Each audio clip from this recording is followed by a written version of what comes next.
Pemkab Klungkung menindaklanjuti aspirasi para sopir berstatus tenaga kontrak yang hingga kini belum masuk database BKN.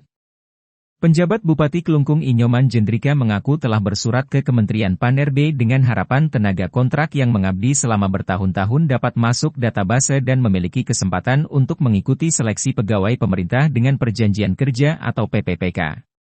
Jendrika mengungkapkan bahwa sebelum para sopir menyampaikan aspirasi ke gedung Dewan, sejatinya dia sempat tatap muka dengan perwakilan para sopir pada 23 Maret 2024 di rumah jabatan. Ketika itu, sekitar 8 perwakilan sopir menyampaikan aspirasi. Pihaknya telah menindaklanjuti aspirasi para sopir ini dengan bersurat ke Kemenpan RB. Dalam surat itu disampaikan permohonan agar para tenaga sopir yang berstatus sebagai tenaga kontrak di lingkungan Pemkab Klungkung dapat masuk database. Tak hanya sopir, usulan serupa juga dilakukan untuk para tukang kebun atau cleaning service yang bernasib sama. Pemkab Klungkung juga sudah mendata pegawai sopir dan tenaga kebun atau cleaning service.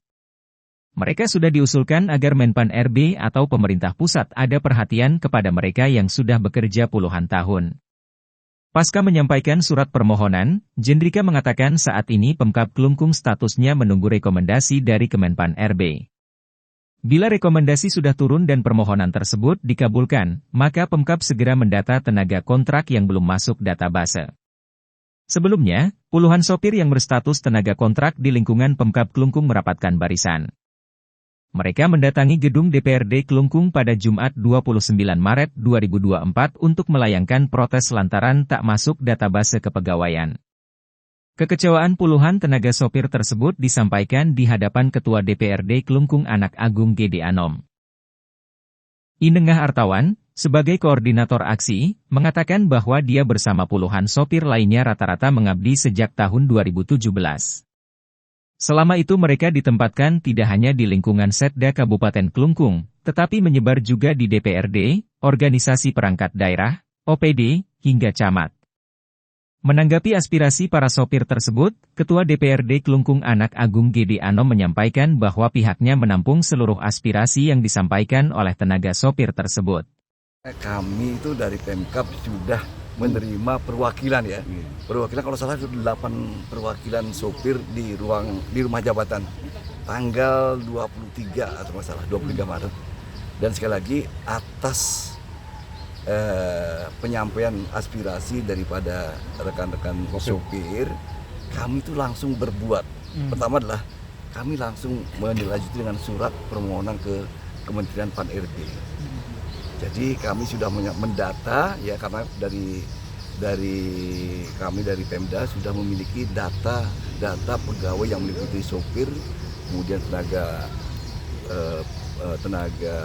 kebun, ya, cleaning service-nya, ya kami sudah miliki, dan itu adalah kami usulkan bahwa kepada Kementerian Pan-RB untuk menjadi perhatian pemerintah pusat agar pegawai-pegawai yang selama ini sudah mengabdi di Pemkab Klungkung sampai dengan puluhan tahun kami usulkan. Jadi sekali lagi kewenangan ada pemerintah pusat, mohon teman-teman media juga itu berdoa dan juga menyampaikan ke publik bahwa Pemkab itu per tanggal 23 Maret sudah melakukan tindak lanjut, mengusulkan kepada pemerintah pusat melalui Kementerian Pan-RB atas pegawai-pegawai kontrak yang selama ini sudah honorer sampai puluhan tahun, terutama adalah teman-teman kita dari sopir. Artinya memang sudah dibawa data ke pusat. Sudah. Ya. Tinggal menunggu rekomendasi dari pusat. Ya, kami juga ucapkan terima kasih kepada Pak Ketua DPRD Kabupaten Klungkung dan jajaran yang sudah bisa menerima aspirasi. Itu memperkuat kami.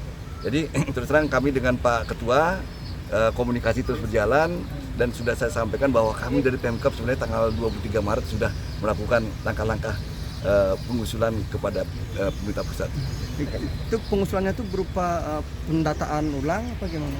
Yang kami usulkan saat ini adalah bahwa kami saat ini ada tenaga pegawai honorer kontrak yang sebelumnya tidak masuk dalam database, sebanyak kami usulkan kembali jumlahnya, dan itu kami akan dilakukan pendataan apabila pemerintah pusat sudah memberikan rekomendasi untuk bisa diajukan atau tidak gitu.